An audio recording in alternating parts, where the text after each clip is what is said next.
We're still doing it. Today it's like the last thing in this Be Gay, Do Crime publication, which is the letter to the editors. Hostess, we read your cruel little journal in a single sitting, deriving a great deal of enjoyment from the sandpaper-bound pages. While the journal generated much discussion in our private reading of it, we'd like to decrypt a few points to share with you at this time. In particular, we'd like to address your engagement with the anthology Queer Ultraviolence, wherein a sampling of our writing appears. That's the 3 essays I read over the last 3 days. Shortly after the publication of the anthology, a rather opaque and short debate played out within the anarchist milieu around the question of vengeance. If we are dissatisfied with the depth of the appraisal of the question, we are all the more grateful for your effort to raise it again. Some critics of the anthology were concerned with the emergence of a, quote, politics of vengeance, unquote, and saw in it a repackaging of the old ideas of justice and accountability.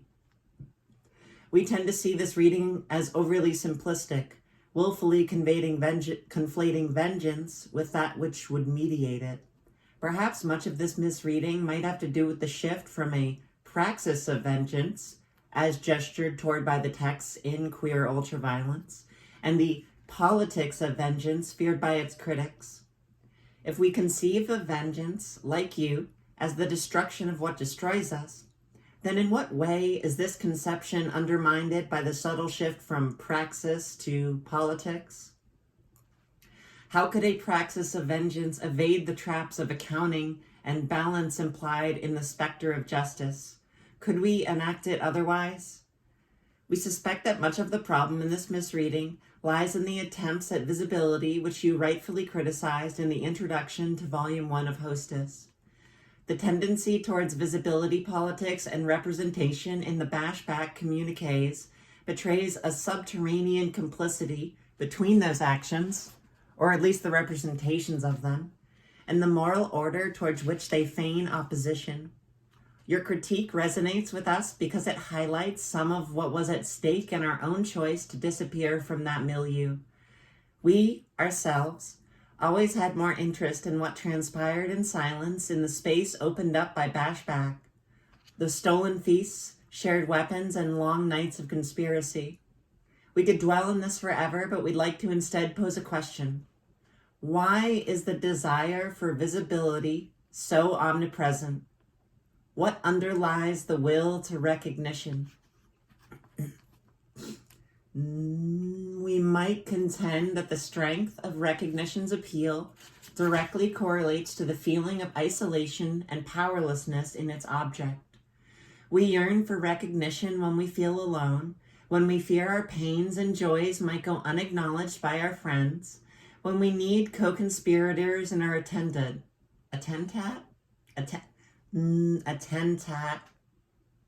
It's in italics. I think they mean like your retinue, your group. I don't know that definition. We understand these motivations all too well, but understanding isn't enough. To really grasp the dilemma of representations, we need to assess the tools we turn to when these anxieties rear their ugly heads. If we may, we'd like to contend that at our worst, we have recourse to a series of machines of recognition, political machines, juridical machines, moral machines. The juridical and political machines of recognition manifest themselves variously within our milieus, but they are perhaps most readily recognized in their archetypal forms, respectively the accountability process and the call-out/communique. These machines call upon those they encounter to present and analyze evidence, to cast judgment and make apologies, to opine without necessarily taking sides, to condemn and or condone. Through these machines, some people try to gain power, others simply an apology, some to maintain social cohesion, some are lionized and others banished. What remains is the toxic social world which feeds the machines with an unending supply of traumatized bodies. Further, we could say that both these machines are expressions of a meta-machine, the moral one. The moral machine is a monster set in motion and offered to us by Christianity.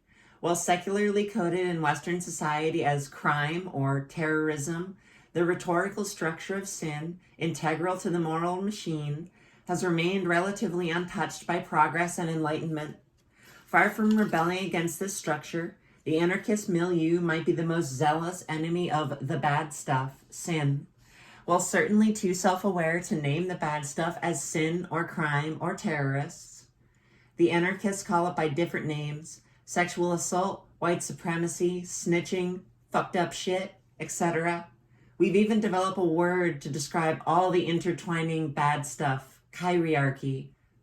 Whatever it's called, the structure of the machine stays consistent. The invariant component is the category, the psychic space of the bad stuff which must be cast out. From here, the analogy follows that certain activities, sin, fall within the categories. These activities are evidence of specific subjects, as in sinners, and we are born into this original sin and must do penance for it.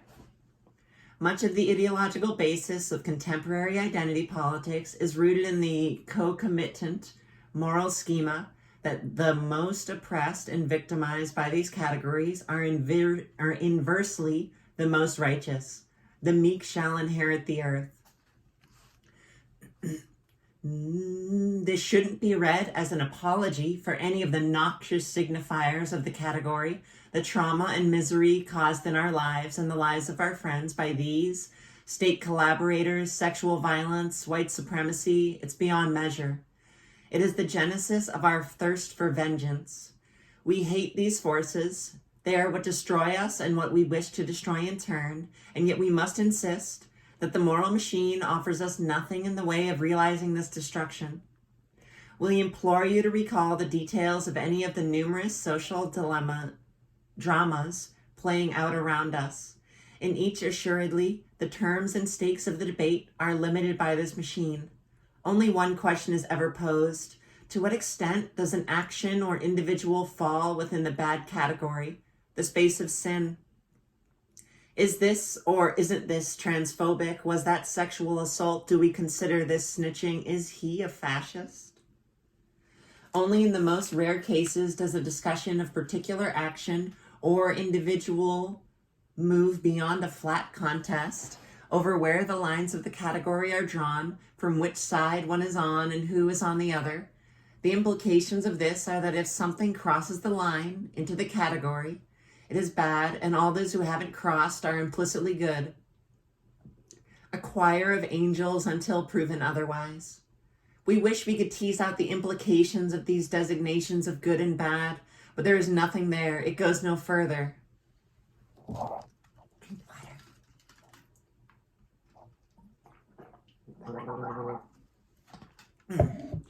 The call out always follows something like this: evidence into inscription into category, or call it what you will, equals therefore bad arrow question mark question mark question mark.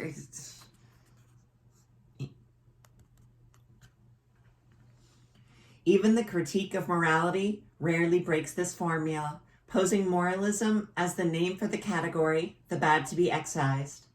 Therefore, because the therefore bad is bracketed, rarely spoken, the consequences of it are never articulated. The moral structure remains intact. Instead of conflict or resolution, we're left with an endlessly diffusing social drama marked by resentment, guilt by association, distancing, desperate attempts at proving purity, mediation upon mediation. While the boundaries of the category are negotiated and policed ad nauseum, we are left without the ability to actually handle anything. The whole process evades the most interesting questions. Why did this happen? How did it affect us? How can we ensure it doesn't happen again? How do we get vengeance? What do we want from all this? In the will to recognition, our shorthand and abstractions unleash a moral machinery that obscures our actual experiences and the power we might draw from them. By attempting to render our vengeful desires legible, we sublimate them into the very moral order which we prefer to destroy. You pose burnout as one of the possible consequences of a praxis of vengeance. We respectfully disagree. We respectfully disagree. Vengeance in its unmediated form is nourishing. It is the machinery, juridical, political, and moral, which burns out, tears apart, and breaks us down. Even still, the question remains as to how to sustain a praxis of vengeance in spite of these traps.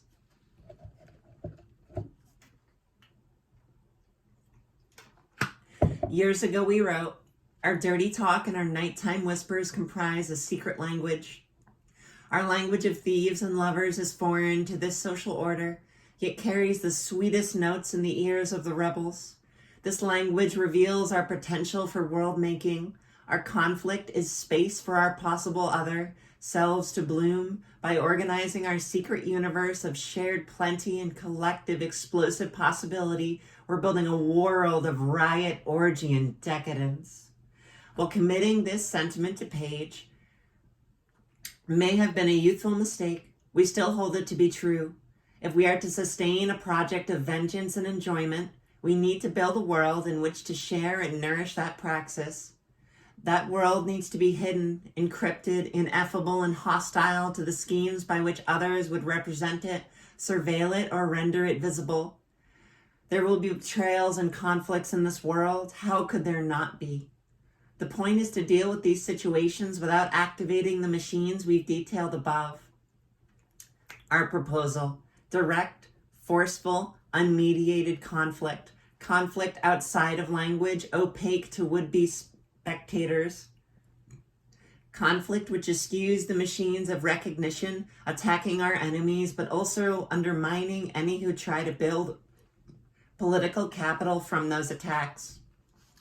This means baseball bats to the skulls of our rapists, but without the subsequent communiques, programs, and diffuse social games. We'll end with this story. A Black trans woman was murdered in our neighborhood. Her name was Chanel, and she was turning a $20 trick before a putrid John shot her 3 times in the head. He was shortly thereafter arrested, but our effective responses and desires for vengeance don't square with juridical process. A call went out for a march, we answered, and a mob set out. Torches were lit, a masked individual announced the location of his house, silently, without slogans, not out of somberness, but out of unspoken seething rage. The torch-lit procession moved through the cold night. Upon reaching his house, the windows fell away to hammer blows and the fire was thrown inside. We can scarcely describe the feeling of seeing all this transpire.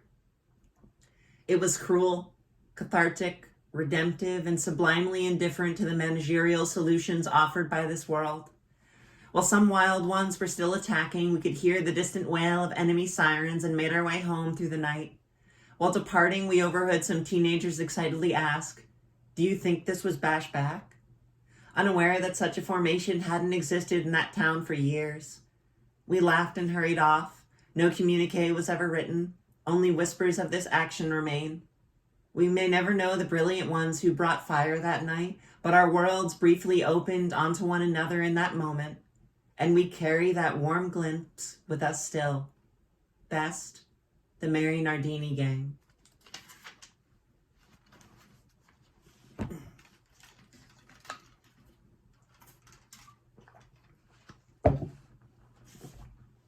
I've never really squared with some of the post-leftist critiques of morality or the egoist critiques of morality.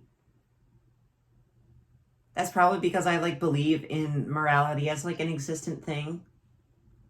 It's part of being a Buddhist. And the whole karma thing. But I feel there's an emphasis in that letter to the editor that is worth being aware of, the emphasis on direct action and how a judiciary system often dissociates us from a meaningful resolution of suffering.